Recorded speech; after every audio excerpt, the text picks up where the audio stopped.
Roger, the protesters shifted their focus for a period of time, arriving here at Nathan Phillips Square a little over a half hour ago. We've got some shots of that arrival to share with you. They walked all the way up to the front doors of City Hall. Ironically, Doug Ford's office located just above the front doors, and he was in the middle of a meeting, could hear everything that they were saying.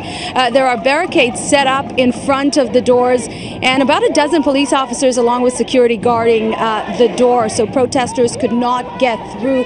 Our understanding is that the protesters are now making their way back to St. James Park. And speaking of St. James Park, we can tell you earlier in the day some senior police officers were on hand for a walkthrough of the park, and they were greeted with hostility.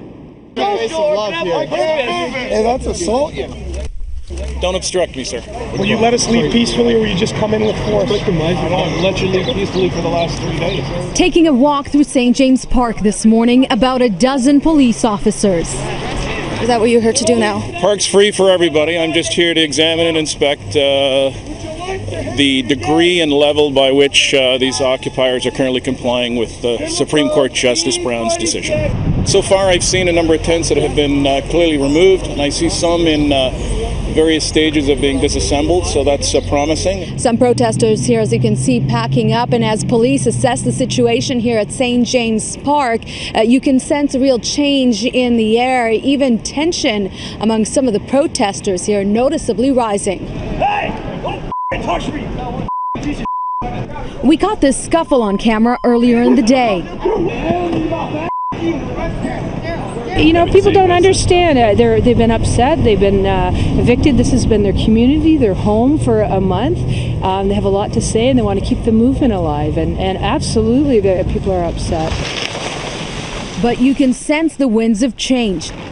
2 yurts erected by OPSU removed today. We're just taking the 2 yurts right now, the bigger yurts. We're just going to keep them safe. The library is, they want to, up to the occupiers what they're going to do with the library.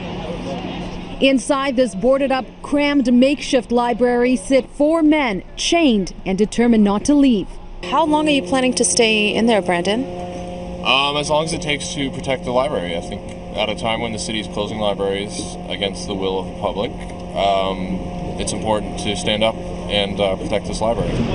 But the media tent and kitchen are gone. And when you look around, you see there are fewer tents in the park, some occupiers opting to leave. None approaching Parks and Rec workers who were sent over by the city at 8 this morning to help protesters pack up. We've been very accommodating with these folks for the last month. So hopefully this will come to a peaceful end in the next day or so. I thought this was supposed to be a compromise and talking to each other. And a final word of warning from police. The clear direction that we've been given since Monday is to give sufficient time, and I think we're giving sufficient time for people to comply. And we'll make our decision after that. Police could move in at any moment to evict the group from St. James Park. We've got crews working around the clock, and we'll have the latest developing and breaking news for you on City News Channel. Live at Nathan Phillips Square, I'm Galit Solomon. Now back to the newsroom.